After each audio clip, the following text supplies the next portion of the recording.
ជួយវិភាគលើតម្លៃ IPO របស់ SpaceX ដែលមានតម្លៃ value ជិត 1.8 trillion ដុល្លារហេតុម្ដេចបានគេឲ្យតម្លៃខ្ពស់ម្ល៉េះបើចំណូលរបស់ SpaceX បានតែ 20,000 លានក្នុងមួយឆ្នាំ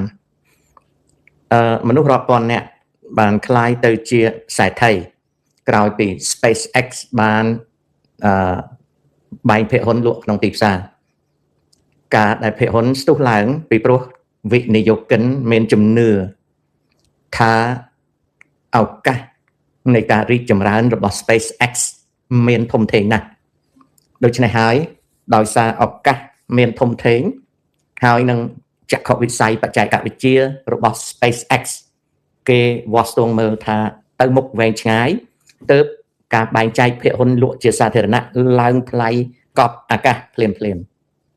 រហូតដល់ជិត2 trillion ដុល្លារការវិភាគនិងប៉ាន់តម្លៃនៃភាគហ៊ុនគេមិនមែនពឹងទៅលើចំណូលបច្ចុប្បន្នតែម្យ៉ាងទេ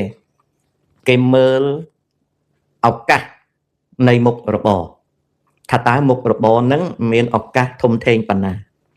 ហើយបើគេឃើញឱកាសធំធេងគេហ៊ានប្រមូលទិញភាគហ៊ុននឹងដោយឲ្យតម្លៃខ្ពស់ជាទីបំផុត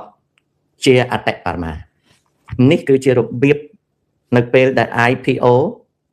ទៅក្រុមហ៊ុនខ្លះលក់មិនដាច់ក្រុមហ៊ុនខ្លះមនុស្សដណ្ដើមទិញជន់កលើគ្នាដូច SpaceX ជាដើមដែលគ្រាន់តែ IPO ទៅមនុស្សរាប់ពាន់នាក់ខ្លាយទៅជាសេដ្ឋីរួចទៅហើយដូច្នេះការកណនាអំពីចំណូលបច្ចុប្បន្នឬក៏ទំហំនៃប្រតិបត្តិការជាចំណែកមួយនៃការវិភាគតែមិនត្រឹមតែប៉ុណ្្នឹងទេអូខេនេះគឺជារបៀបដែលគេធ្វើណារបៀបដែលគេធ្វើនឹងតាក់ទងរឿងហ្នឹងមានក្រុមហ៊ុនមួយទៀតដែលប្រុងប្រៀបនឹង IPO ដែរតែត្រូវមានបញ្ហាគឺក្រុមហ៊ុន Anthropic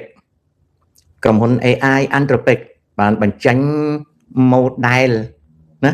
បានបញ្ចេញ model 2ហើយបំរុងនឹង IPO ឆាប់ដែលគេប៉ាន់ស្មានថានឹងអាចទទួលបាននៅភាគលាភដែលគេកាត់តម្លៃជិត1 trillion ដុល្លារឥឡូវនេះ